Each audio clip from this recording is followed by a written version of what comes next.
Welcome to Tradesmen Talks. We're your hosts, Stephen Jordan and Wilson Smith, and this is the show that helps tradesmen and contractors master themselves and their businesses to help them make more money, more time, and create more freedom. What is up, everyone? Buenos dias. Welcome to another episode of Tradesmen Talks, where we cover different tips and strategies for how to build or grow your trade-based business. And today we have another episode for you. It's going to be a little bit shorter than usual, so try not to send us hateful emails. Short, sweet, and to the point.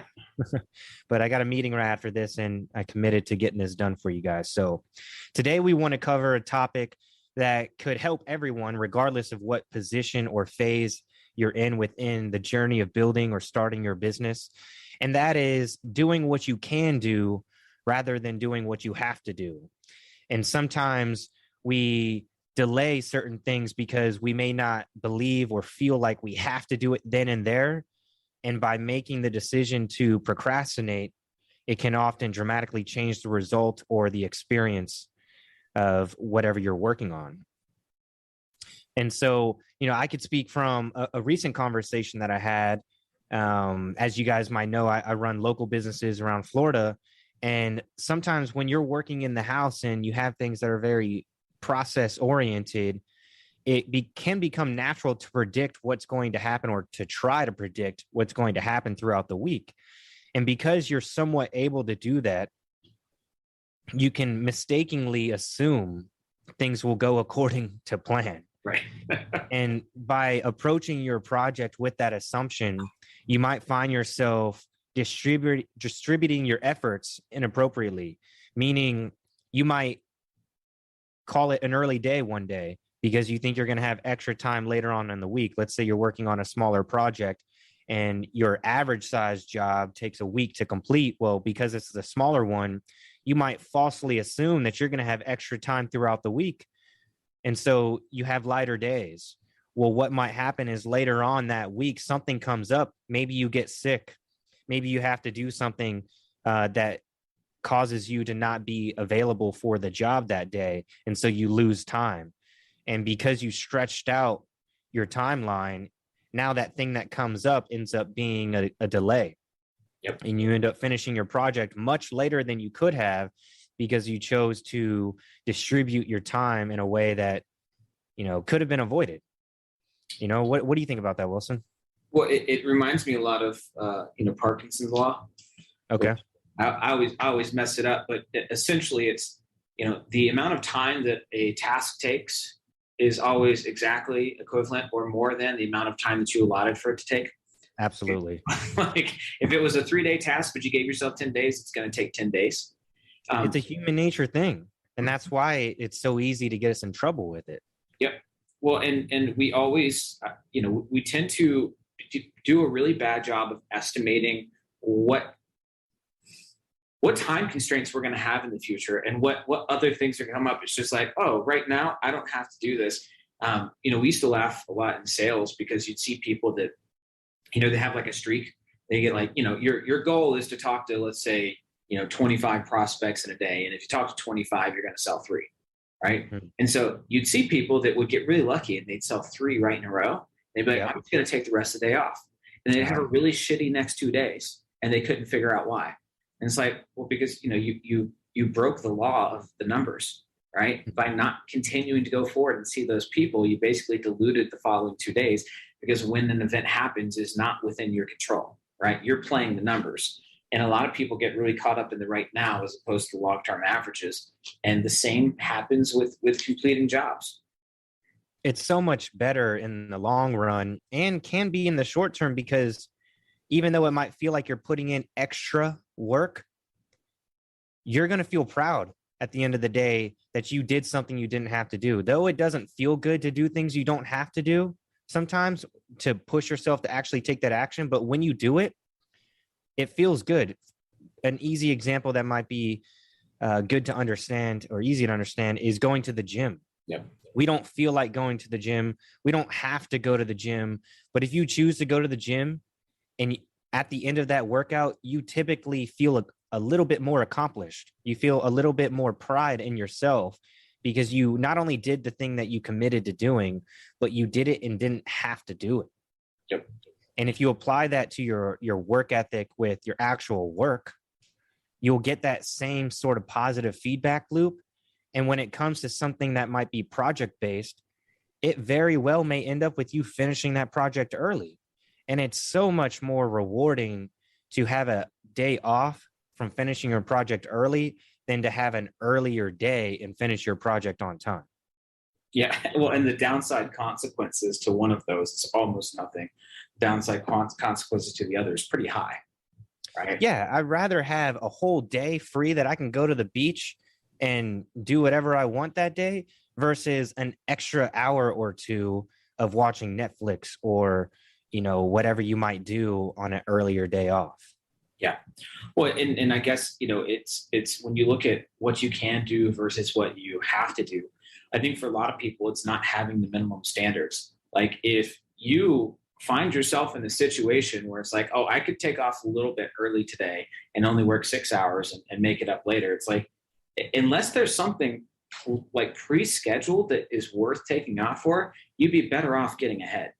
Every single time you'd be better off getting ahead. Now, if you've reached a point in your business where it's completely managed for you and you've got teams that are handling all that and you want to take a day off in the middle of the week, like, by all means. But that's not where most people are at. Right. It's like, for sure, you might feel like you're the boss because you got to take time off early, but you're not going to feel like the boss when you're working on a Saturday and there's nobody to cover your ass but you. Absolutely. And if you can't manage yourself accordingly to where you're getting stuff done as fast as you can, you're going to pass that bad habit of not managing yourself onto your team members. And when they see you postponing results because you think there's more available time, they are going to mimic that behavior. And it's not going to be seen as a negative behavior. It's going to be seen as a normal thing. And when you do get in the position of absolute management, meaning you're not having to work on the job sites, you're going to see shit a lot differently from the outside in, and you're not going to like what you see. No. But once you realize that you taught that to your team, it's going to be a pretty frustrating feeling, and it's going to be a lot harder to reverse because now you're teaching something that you didn't practice yourself, and it's not an effective way of teaching things. Leading by example, as the cliche goes, is the best way to teach people. And if you teach them the right habits, they're going to end up with better results, and it's going to be easier to maintain if you teach them right the first time. Well, and it's so much easier to create a good culture from the beginning than it is to try and revamp culture once people are already used to things being a certain way. It's so hard. It's so if hard. It's even possible or worth the energy. Yeah, sometimes it's easier just to start over. Yeah, which is hard for a lot of people, right? Especially if you're kind of, if you're chugging along, you got 2 or 3 crews and everything's running. I wouldn't say running great, because if you don't have a great culture, it's hard. It's very unlikely it's running great. But if it's just running, like the idea of shutting that down and feeling like you're losing all that momentum and then try and build things up the right way, it is a foreboding task, right? Absolutely. And that's a beautiful segue into applying this concept of doing what you can, not what you have to, in regards to your team. If you have a negative person or a cancer of sorts on your team, and that is bringing toxicity to your culture, you may not have to fire that person right now because they're still giving you 70%. But as that diminishing return continues and that toxicity spreads to your team, you're going to end up being in a position of having to fire everyone. Yeah. A negative person. Choose to fire that toxicity person earlier while you still can without losing all of your team, you're going to end up with a result that allows you to continue operations while looking for one person instead of looking for an entire new team. Yeah. Well, it's hard to quantify unless you've seen it happen within a larger organization.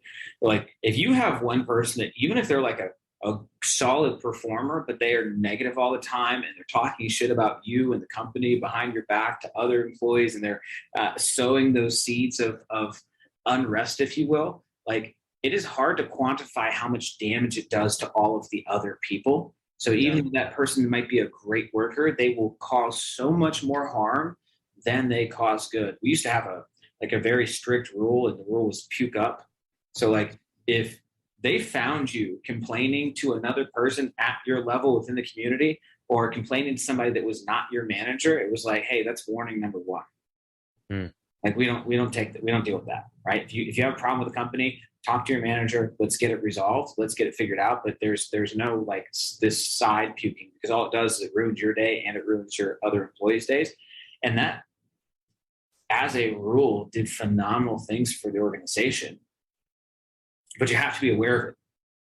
Yeah, you want to keep a close eye on the culture within your business, and if you see a bad apple, it's best to address it while you can, not while you have to, because then it's going to be a little too late. And people are very effective at enrolling people into their own drama. Yep. And if you have someone that has somewhat of a toxic behavior, they're going to do whatever they can to justify that behavior by reflecting it onto everyone else and explaining to them why they feel the way they do about the company or the person in the company. And then you potentially have 3-4 people that share a perspective that does not align with the goals of the business. And if you catch it too late, sometimes it is better just to start over. But if you keep a close eye on the culture and you keep open communication with your team, it's certainly avoidable, and it's possible to rectify those situations. I think part of the reason people struggle with this, and I've seen this a lot with like smaller organizations, especially, it's because if you've never actually taken time to like write out your company's mission statement, if you've never actually taken time to figure out like what are the guiding principles that your company stands for, and actually create the foundation which you would build that culture off of in the first place, it can be really hard to direct the culture if you don't know where you're going. Just like it's really hard to, you can't navigate a vehicle if you're not sure where your final destination is. And I think for the trades in more so than other organizations that I've experienced, the trades tend to put less emphasis on building that stuff and building the structure and foundations of the company in the beginning correctly. Yeah, a lot of people in the trades are money driven. Yeah. And they allow that to be their guiding force rather than the culture or the opportunity that can come from continued development with that company. And so if you create a culture that's all about and only about the money, it becomes hard to have that mission oriented mentality within the whole team. Yep.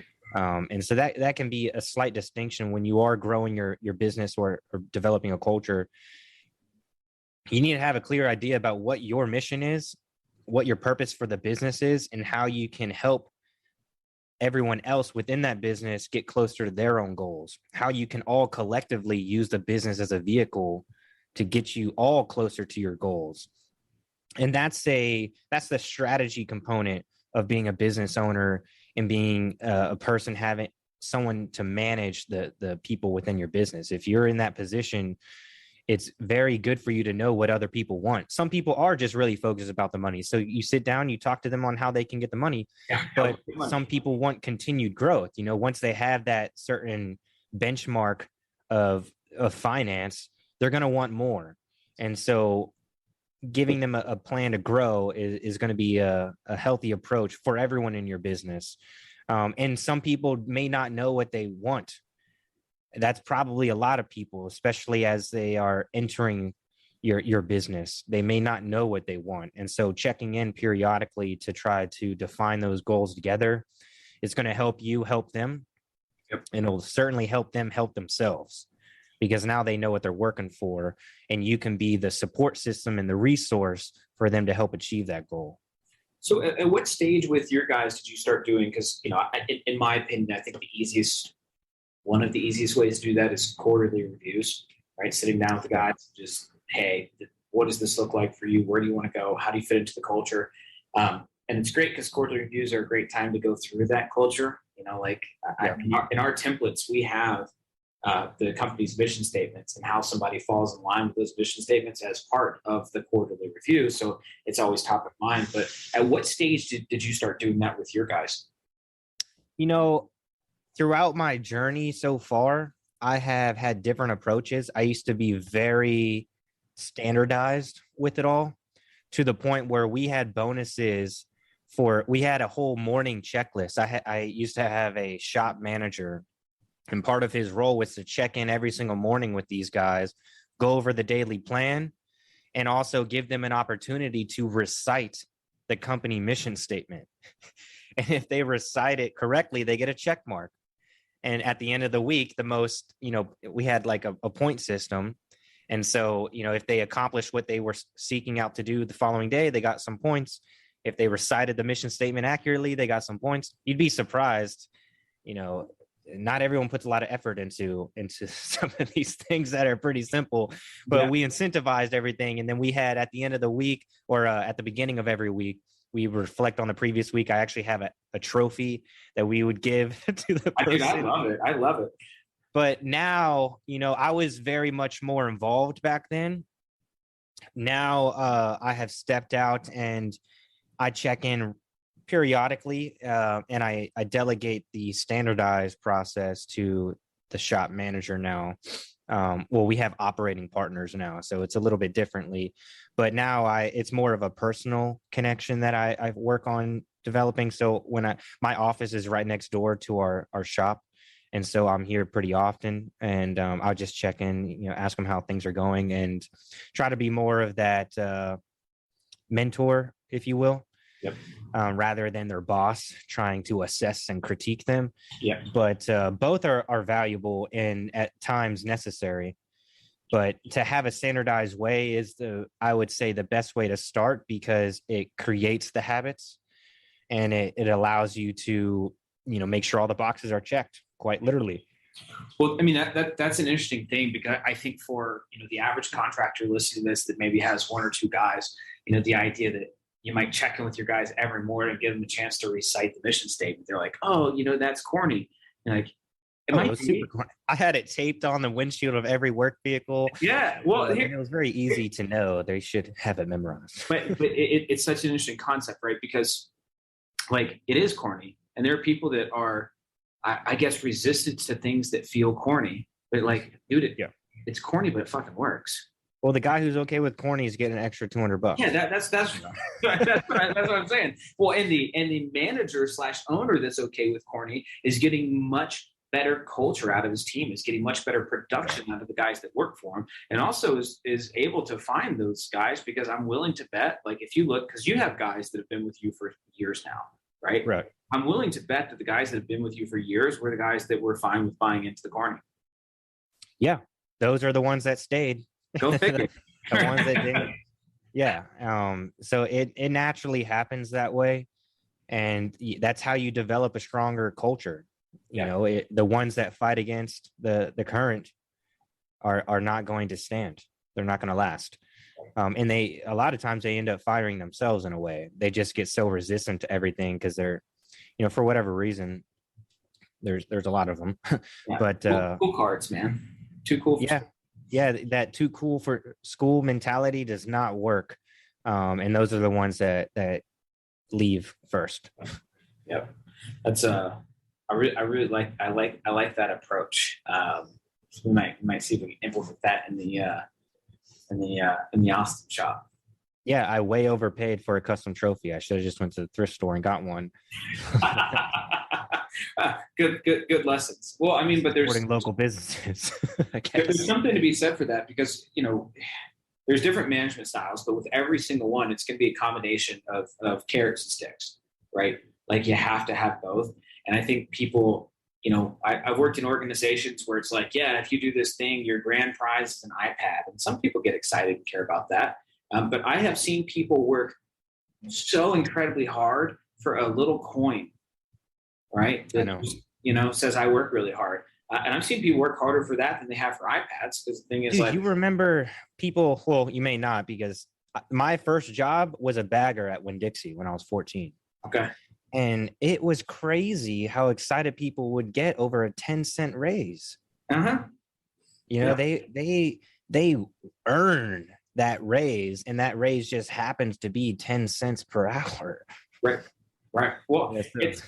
one of the things I always laugh about, because, since I technically am a millennial, you see these articles, companies figured out in corporate positions, they figured out that, our generation was so interested in titles that they could give people promotions of title without a promotion of raise, and people would be very happy with their job, which is, mind-boggling to me, but there's some value in that. And I'm not saying that you should only give your guys dinky little prizes and never promotions or raises. But I am saying that, as you're building a culture and organization, you should not in any way, shape, or form discount the value of having some of these things in place. And that also ties into doing things you can do and not have to do.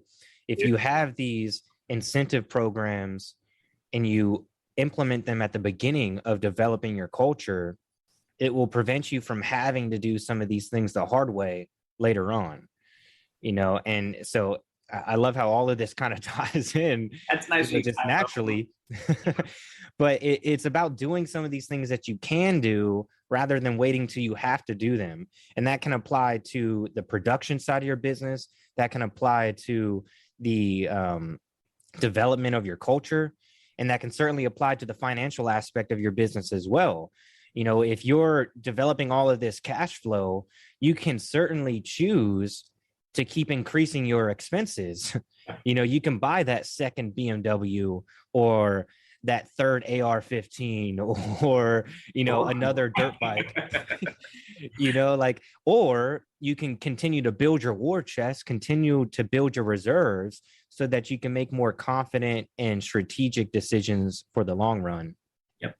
Well, and I think sometimes if you're, a little bit smaller in your business, you hear all these different things. It's like, well, yeah, there's like a million things I have to do in my business, but it's like literally just one thing at a time, right? If you're going to be in business over a 3-year period, if you're implementing, one new thing a month, right? Over 3 years, you've got 36 new systems that are in place that are helping your business. Absolutely. And it kind of goes such a long way. We tend to overestimate what we can do in a day, but underestimate what can be done in a year. And that's even more true for a 5-year period. So, look at your business, be honest with yourself, which of these things am I neglecting, or where in my business am I doing the bare minimum, and step it up a little. Amen. Well, guys, I hope that was a healthy reminder for some of you and maybe a new level of awareness for others. And if there's anything we can do for you, regardless of the trade that you're in, feel free to shoot us an email at support@cabinetstartup.com. We'd be happy to help you with anything you're going through. And with that, guys, we look forward to talking to you same place, same time next week. Have a great one.